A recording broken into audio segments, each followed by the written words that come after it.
আমাদের দেশ হারালাম। স্পষ্ট মনে পড়ে বাবার অপমানিত মুখ ও ধরা ধরা গলা। আমি তখন 13, কথাটার মানে ঠিক বুঝিনি। মন ছটফট করছিল বাইরের হুল্লোড়ে গলা মেলাবার জন্য। প্রভাত ফেরিতে বাজছিল বেগল, পাশের বস্তির বাচ্চারা কি নিয়ে চেঁচামেচি করছিল কে জানে। মহাত্মা গান্ধী এই শহরেরই কোথাও খাটিয়ায় শুয়ে আছেন। কে যেন বলছিল তিনি কাঁদছেন খুব।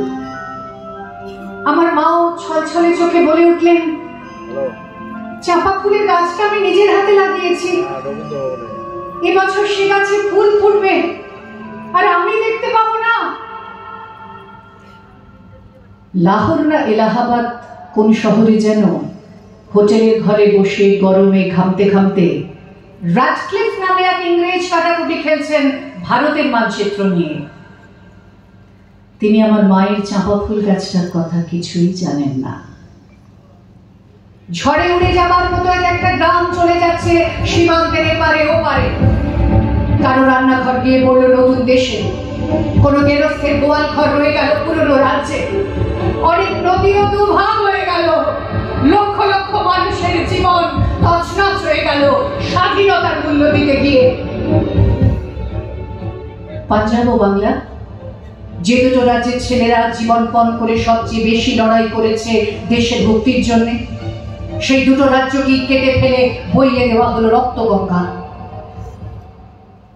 আমার কাকা আন্দামান জেল থেকে ফিরে এলেন 17 বছর পর, যেন রিপ ভ্যান উইঙ্কল। ভেবেছিলেন চোখ মেললেই দেখতে পাবেন পুরনো স্বদেশ।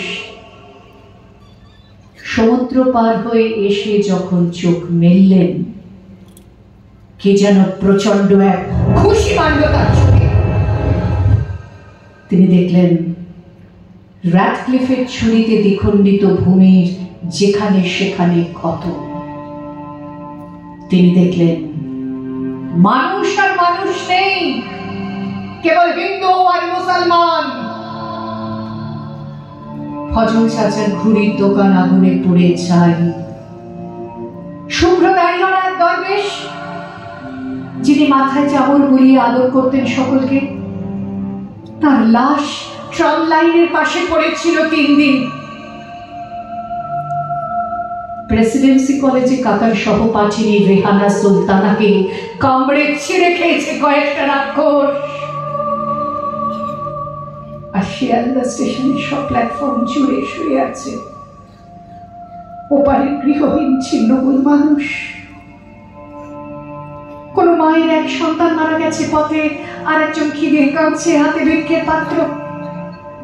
এক পুরোহিত নির্বাক, শ্যামলী নামের ধর্ষিতা মেয়েটির রক্তস্রাব বন্ধ হচ্ছে না কিছুতেই। এইসব পরিবারের মাঝখানে দাঁড়িয়ে আন্দামান ফেরত বিপ্লবীটি প্রত্যক্ষ করেন স্বাধীনতার স্বরূপ।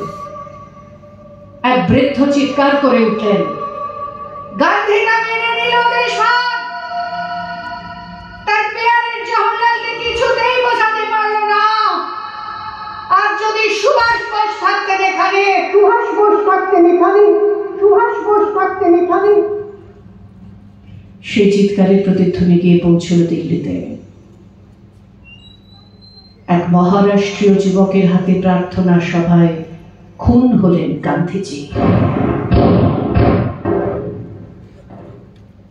17 বছর আগে আমার কাকা ছিলেন একজন বলিষ্ঠ ডাকাবুকো যুবক। ধরা পড়ার আগে আরো 1.5 বছর পলাতক। তখনও ভালো করে খাবার চুকত না। আন্দামান জেলে নর্থ ওয়েস্ট ফ্রন্টিয়ারের কয়েকজন গার্ড তাকে মাটিতে চেপে ধরে যৌন বলাৎকার করত। অত্যাচারের ভাষা ছাড়া আর কোনো ভাষাই তাদের জানা নেই। কাকা যখন ফিরে এলেন, তখন সেই সুপুরুষটিকে আর চেনা যায় না, যেন এক দেশপ্রেমিকের প্রেতচ্ছায়া। তাকে একদিন ভালো করে খাওয়াবার ব্যবস্থা হলো। একটা মস্ত বড় কংসের থালায় বেড়ে দেওয়া হলো ভাত, পাশে কয়েকটা বাটিতে সোনামুগ ডাল, ঝিঙে পোস্ত, ভাপা ইলিশ, গলদা চিংড়ি। মাটিতে পেতে দেওয়া হলো আসন। সেই আসনের উপর বসে অনেকক্ষণ কাকা চুপ করে রইলেন। তার চোখ থেকে গড়িয়ে পড়তে লাগলো জল। খানিক পরে কাকা থালাটি ঠেলে সরিয়ে উঠে পড়লেন। জীবনে নিরামিষ ছাড়া আর তিনি কিছুই খাননি। এর কয়েক মাস পরে কাকা চলে গেলেন তার পুরনো জেল সঙ্গী উল্লাসকর দত্তের কাছে। তারা দুজনে মুখোমুখি চুপচাপ বসে থাকতেন, যেন সব কথা ফুরিয়ে গেছে। জন্ম থেকেই স্বাধীনতা নামের শিশুটি বিকলাঙ্গ, তবু তাকে বাঁচিয়ে রাখার চেষ্টা হয়েছে অনেক যত্নে। তার গায়ে বারবার বদলে বদলে যে জামাটি পরানো হয়েছে তার নাম গণতন্ত্র। পাশের নতুন দেশটি অবশ্য সেই পোশাকের তোয়াক্কা করেনি। বারবার খুনোখুনি ও সামরিক শাসনে তার রক্তাক্ত পরিত্যক্ত হয়েছে। তারপর তো একসময় ভেঙে দুটুকরোই হয়ে গেল। এই পুরনো দেশটা কিন্তু ভাবলো না। অনেক ফুটো ফাটা ও তাপ্তি মারা হলেও সেই পুরনো আলখাল্লাটা আজও গায়ে ঠিকই জড়ানো আছে। যদিও সীমান্তে ও পাহাড়ে মাঝে মধ্যেই বন্দুক গর্জায়, মাথার কাছে কাশ্মীর নিয়ে নিরন্তর মাথা ব্যথা, তবু ভাবিও না 60 বছরে সে সবে মাত্র কৈশোরে পা দিয়েছে। হাত পাগুলো ঠিকঠাক আছে, কথা ফুটেছে মুখে, খেলাধুলো বিশেষ পারে না, কিন্তু গানটা গায়ে ভালো। এবার তো একদিন চাঁদের দিকে রকেট ছুঁড়ে দেবে।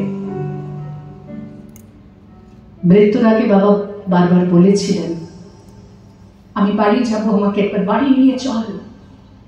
আমরা তা পারিনি। বাড়ি মানে তো জন্মস্থান, তা কবে মিলিয়ে গেছে অন্য দেশে। শেষ পর্যন্ত বাবা এই দেশকে নিজের দেশ বলে ভাবতে পারেননি। আমার ছেলের কাছে অবশ্য এই পুরনো গল্প কথা ও ইতিহাসের কোনো মূল্যই নেই। মানুষ ইতিহাস নিয়ে বাঁচে না, বর্তমান নিয়ে বাঁচে। বাবা কাকারা সব মিলিয়ে গেছেন অতীতে। আমাদের মনে স্মৃতির দুঃখ বিলাস ফিরে আসে মাঝে মাঝে। আমাদের সন্তান সন্ততিরা এই পুরনো দেশটাকে আবার নতুন করে গড়তে চাইছে। মাঝে মাঝে স্বপ্ন দেখি সাহেবরা আবার ফিরে আসছে। না, এবার হাতে অস্ত্র নিয়ে নয়, চাকরি চাইতে। একটা আন্তর্জাতিক এলিট স্কুল খোলা হয়েছে আমাদের রাজধানীতে। সেখানকার ছাত্র বিভিন্ন দেশের রাষ্ট্রপতি ও সেনাপতি। তাদের শেখানো হচ্ছে গণতন্ত্র। বিভিন্ন ধর্মগুলোকে বাড়ির মধ্যে বন্দী করে রেখে প্রকাশ্য রাস্তায় সব মানুষই আবার মানুষ হয়েছে।